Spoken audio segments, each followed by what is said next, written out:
Today, Tuesday, September 11th, 2001.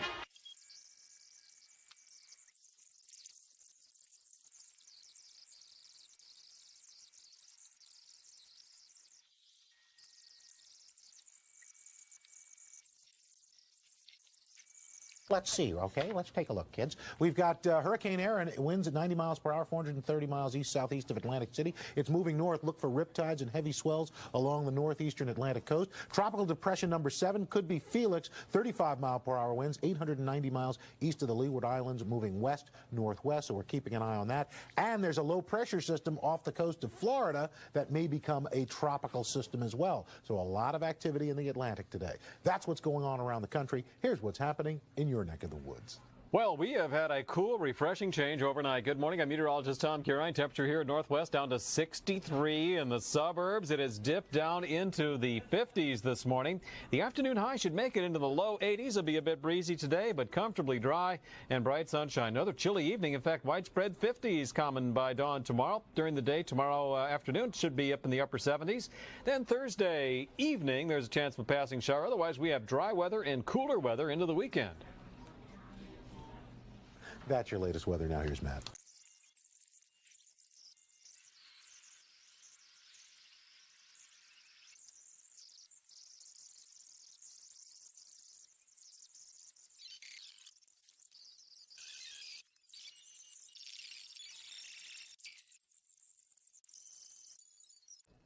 Good morning. I'm meteorologist Tom Curine. We've had a fresh, cool change overnight. 63 here in Northwest. The afternoon high, the low 80s and kind of breezy.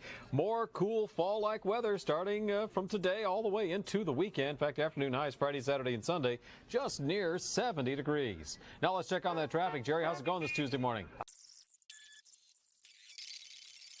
Here's Al Roker with another check of the weather.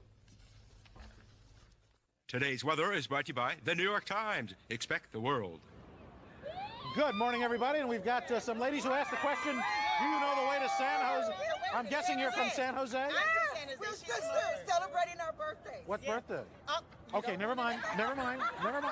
I'll be moving on now. And we've got, we got Hurricane Erin.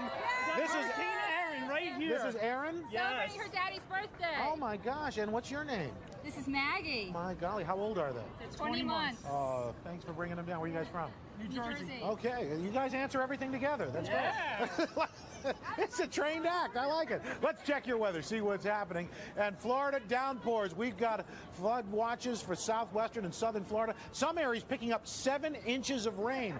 And we may see this become a tropical system, so we'll have to keep an eye on it. Rest of the country today, we are expecting sunshine here in the northeast with lower humidity. That's what's going on around the country. Here's what's happening in your neck of the woods. Breezy, cool, and dry this morning. We've seen a big change overnight. 63 here in Northwest at NBC4. Nationals at 64. The afternoon high may reach the low 80s. And it'll be breezy today with bright sunshine. Another cool night tonight. In fact, down into the 50s. Widespread around the region tomorrow morning.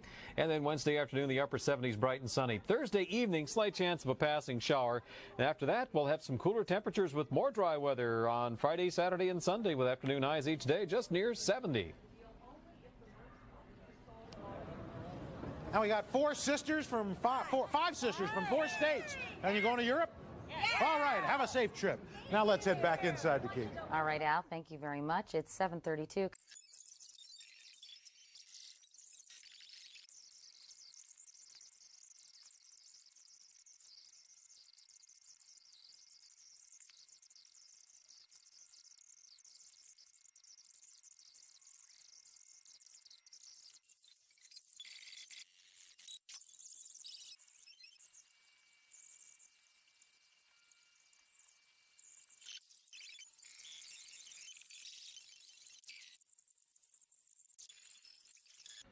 Wow, what a change overnight. Good morning. I'm meteorologist Tom Curine. In the suburbs in the 50s this morning. Inside the Beltway, mid-60s. We're at 65 here in Northwest. And we'll have a breezy day with bright sunshine. The afternoon high, the low 80s. Comfortably dry today. And a fresh breeze out of the northwest, about 10 to 20. Then tomorrow in the morning, even chillier than this morning. Widespread 50s for lows. Highs during the day. Tomorrow, the upper 70s. And maybe a shower passing through here Thursday evening from a weather front. Otherwise, we have dry weather all the way into the weekend. Thursday's high mid-70s. Friday, Saturday, and Sunday ought to be just near 70. Now let's check on the traffic. Jerry, how's it going now?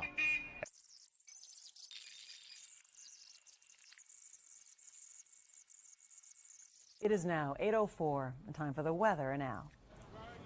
Today's weather is brought to you by Walmart. Always low prices. Always.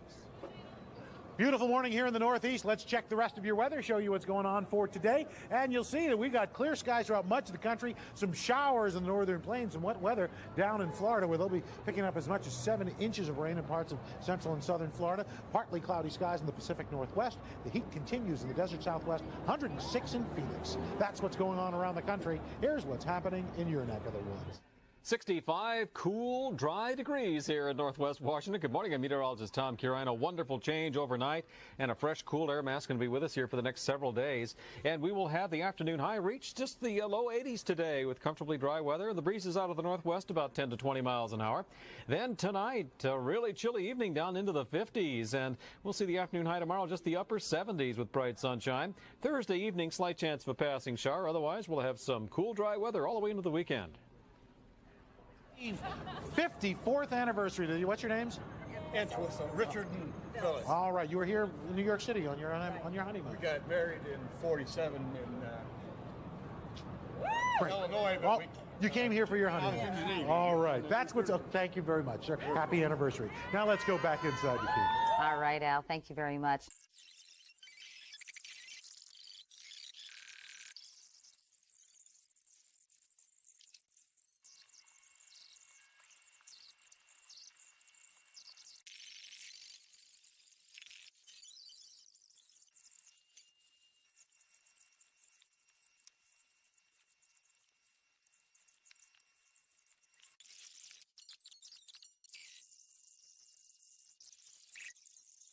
Well, we had a wonderful change overnight. Good morning, I'm meteorologist Tom Curine. We swept out the high humidity, and in comes some fresh, cool, dry air. 67 here at NBC4 and at National Airport with a fresh breeze out of the west-northwest.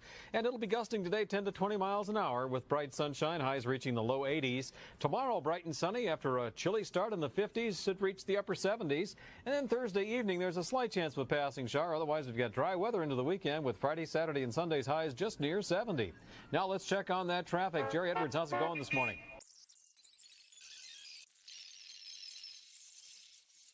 Let's take a look, show you what's going on. Oh, sorry. There's a. Yeah, hold on. Let me just see here. Yeah, see? That's what it would look like. Much better. Let's check your weather, see what's going on. For today, we've got a lot of cool weather in the northern states. We've got some hot weather continuing in the southwest and 80s as you get into the southeast with a lot of rain, up to 7 inches of rain in parts of Florida. Partly sunny in the Pacific Northwest. Seattle today, sunshine and 75. Sunny in the northeast and low humidity. Speaking of hair, what's the deal here? Charles Worthington's big hair, girl. Well, there you go. You certainly are. That's what's going on around the country. Here's what's happening in your neck of the woods.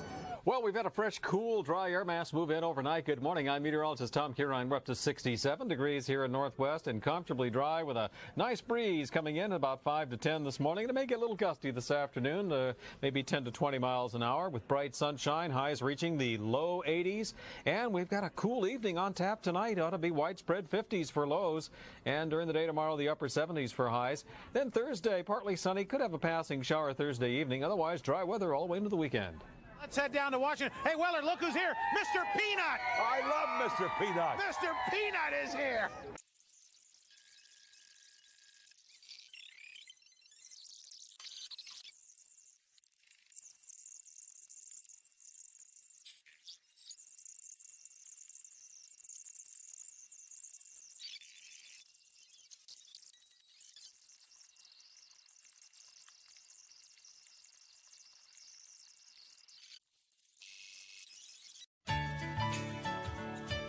As Matt just mentioned, we have a breaking news story to tell you about. Apparently, a plane has just crashed into the World Trade Center here in New York City. It happened just a few moments ago, apparently. We have very little information available at this point in time. But on the phone, we do have Jennifer Oberstein, who apparently witnessed this event. Jennifer, can you hear me? Hello? Hi, Jennifer. Hi, Katie. Hi, can you please tell me what you saw and to give me any information about what's going on there? Yes, I have to tell you, it's quite terrifying. I'm in shock right now. I came out of the subway at Bowling Green. I was heading to work in Battery Park at the Ritz-Carlton Hotel, and I come out, and I heard a boom, looked up, and there was a big ball of fire. I'm now looking north at the World Trade Center, and it is the left twin tower if I'm looking north. I'm in Battery Park right now, and you can hear the fire engines and the emergency crews behind me, and it is unbelievable. When the fire first burst, it was a... Hello? Go ahead. We can hear you. In air like I've never seen before. And as you know, I used to work in news. I've never seen any fire like this in the air. And the pieces of the building were flying down. It looks like it's like the top, I can't even tell you, maybe 20 floors. Intense smoke. It's horrible. I can't even describe it to you. Do you have any idea what kind of plane it was? I'm sorry? Do you have any idea what hit the World Trade Center? What it was? Yeah, what kind of plane? We're getting reports that an airplane hit the building. Oh, I didn't even know that. Honestly, I was walking up and it looked up and saw a big boom and fire. You know, I got to tell you, we were all saying around here that it was very interesting that it would be a bomb and it would be so high up. So perhaps it was a plane. We have no talk of a plane. However, I have to tell you, there are still things flying in the air. I mean, it's mind-boggling, and it's horrifying. Jennifer, it's Matt Lauer. I'd like to ask you, while you were close to the building, or have you, since the explosion, seen anyone who's been injured being taken out of the building? Are there ambulances dealing with people on the sidewalk around the building? No, I have not. I have not gotten that close. I have to tell you that my father works in the World Financial Center, and I first called over there to see, because it's next door, to see, you know, if he was okay. I couldn't get through, and I'm far away right now. I thought it might be a little dangerous to get too close. I saw lots of debris coming down, and right now I'm in Battery Park. I don't know, you know, it's probably a 5-minute walk from here to the World Trade Center, but the smoke is incredible. I mean, I can't see the top of the tower. It's starting to cover the top of the second tower. In fact, we're looking at pictures right now, Jennifer, with a huge gaping hole on the side of the building and billowing smoke. So I'm right now, you see, yeah, I see major fire. I definitely see fire. And Jennifer, you said you're looking north at the building, so in other words, you're south of the building, is that right? Correct. Because we're looking at a picture that is looking at the north side of the building. I'm on the exact opposite side. And it appears that is where the largest hole is, and again, as you mentioned correctly, toward the top of the building, but on the north side, and then on the, what I think is the west side of the building, we can also see some holes there that could have been from damage once the impact occurred. Again, we've been told that this is a plane. We don't have confirmation on that, but there is an enormous hole in the north side of that building. Jennifer, can you tell us a little bit more about what you heard when you heard this explosion? Describe it for us. Absolutely. When I walked out of the subway, I looked at the Twin Towers because, I mean, I just always look up there. And right when I looked up, there was a boom. It wasn't that loud. Like, it wasn't huge. However, what was unbelievable was the amount of fire. It was a big ball of fire that just went up. And I looked around at people. We were all horrified. I'm stuttering because I'm in such shock. I've never seen anything like it. It's just horrible. And of course, this is real cause for concern because the World Trade Center is one of the busiest office buildings here in New York, with hundreds, perhaps thousands of workers. New York State Governor has his office, Oh, New York right. City office there. And of course, given the time that this has happened, it's only probably appropriate to surmise that people might have been in the building. And you know, we've seen stories in the past where planes have hit buildings, small planes, and it would be hard to imagine that a small plane could create that kind of hole in a building like the World Trade Center and create the damage on the other side of the building from the sheer impact. Small planes tend to crumple and then fall down the building. Again, we haven't talked to anyone who's close to the base of the building, so we don't know what kind of debris or wreckage. Yes, go ahead, Jennifer. I'm sorry. I'm just talking to a police officer right here, and he says, yes, he heard it was a plane.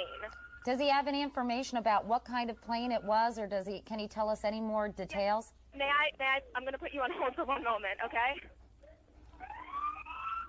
Just to recap, if you're just joining us, you're looking at dramatic pictures of New York's World Trade Center in Lower Manhattan, where a short time ago we are told that a plane crashed into the upper floors of the westernmost tower.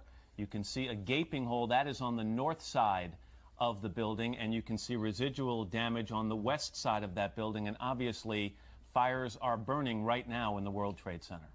tall buildings have had a real problem here in New York. There was, back in the 40s, a plane hit the Empire State Building. In the 60s, a helicopter crashed on the top of what was the Pan Am building, now the MetLife building.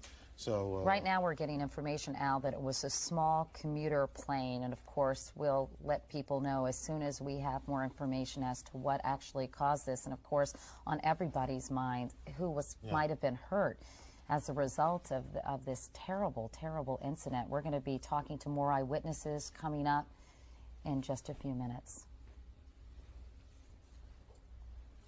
Weather guy told me, it's like, how much work is it to put an icon on the map? It's just one click. Look who's here, Mr. Peanut! I love Mr. Peanut. Mr. Peanut is here!